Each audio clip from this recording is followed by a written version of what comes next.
السلام علیکم ورحمۃ اللہ وبرکاتہ۔ شیخ صاحب، سوال یہ ہے، جھینگا کھانا حرام ہے یا حلال؟ بہت سے کہتے ہیں کہ حلال ہے، بہت سے کہتے ہیں حرام ہے۔ اب سچ کیا ہے، صحیح کیا ہے؟ قرآن حدیث کی روشنی میں ذرا اس کا خلاصہ کیجیے۔ یہ ایک بھائی ہیں جو کہتے ہیں جھینگا کھانا حلال ہے یا حرام۔ جھینگا ایک قسم کی مچھلی ہے۔ اچھا، جو لوگ حرام کہتے ہیں وہ اس کو مچھلی بھی نہیں کہتے، اس کو کیڑا وڑا پتہ نہیں کیا کیا کہتے ہیں۔ تو بہرحال یہ سمندر کا ایک جانور ہے اور اس کو بہت سارے لوگ کھاتے ہیں، اور کچھ لوگ کہتے ہیں کہ یہ حرام ہے۔ تو جو لوگ حرام کہتے ہیں وہ کس بنیاد پر کہتے ہیں، اللہ عالم۔ ہمارے سامنے ایسی کوئی بنیاد نہیں، ایسی کوئی دلیل نہیں ہے کہ ہم اس کو حرام کہہ سکیں۔ اور کھانے پینے کے مسئلے میں یہ اصولی بات ذہن میں رکھ لیں کہ اصل حلت ہے کہ اللہ تعالیٰ نے خلق لکم ما فی الارض جمیعا، زمین میں جتنی چیزیں ہیں سب اللہ نے ہمارے لیے پیدا کی ہیں، تو بائی ڈیفالٹ ساری چیزیں ہمارے لیے حلال ہوں گی۔ جو بندہ حرام کہے گا اس کو دلیل دینا پڑے گا۔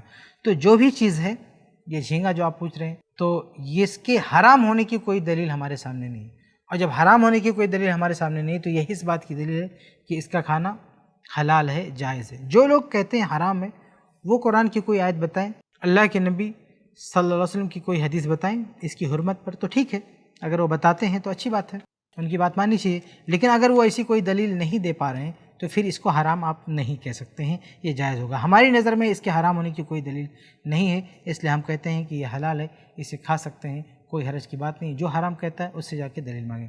لیکن یاد رہے کہ یہ معقولات یعنی کھانے پینے کے معاملے میں یہ اصول ہے کہ اس میں اصل یہ ہوتا ہے کہ سب چیزیں جائز ہوتی ہیں۔ حرام کہنے کے لیے دلیل چاہیے، یعنی بائی ڈیفالٹ سب جائز ہوتا ہے، حرام کہنے کے لیے دلیل چاہیے۔ لیکن عبادت کا مسئلہ اس کی الٹا ہے، عبادت میں اصلاً سب ناجائز ہوتا ہے، بائی ڈیفالٹ سب حرام ہوتا ہے، یعنی سب سے آپ کو روکا گیا ہوتا ہے۔ آپ کو صرف اتنا کرنا ہے جتنا کرنے کی دلیل آپ کو ملے۔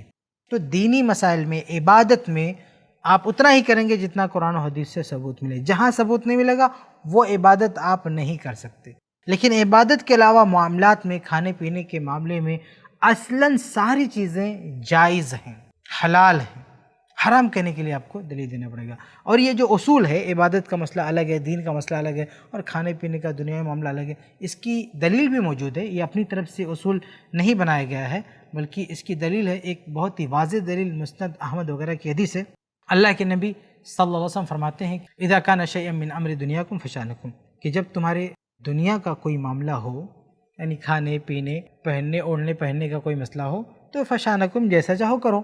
تو بائی ڈیفالٹ آپ اس کو حلال کہہ رہے ہیں، اجازت دے رہے ہیں کہ جیسا چاہو کرو۔ مطلب یہ ہے کہ اگر کہیں نام لے کے مینشن کر کے کہہ دیا گیا کہ اس کو نہیں کرنا ہے تو وہی چیز صرف حرام ہوگی، ورنہ بائی ڈیفالٹ کیا کہا جا رہا ہے، فشانکم، جیسا چاہو کرو۔ اور آگے ہے وَإِذَا كَانَ شَيْئًا مِّنْ أَمْرِ دِينِكُمْ فَإِلَيَّ، لیکن اگر تمہارے دین کا کوئی مسئلہ ہو تو میری طرف رجوع کرنا ہے۔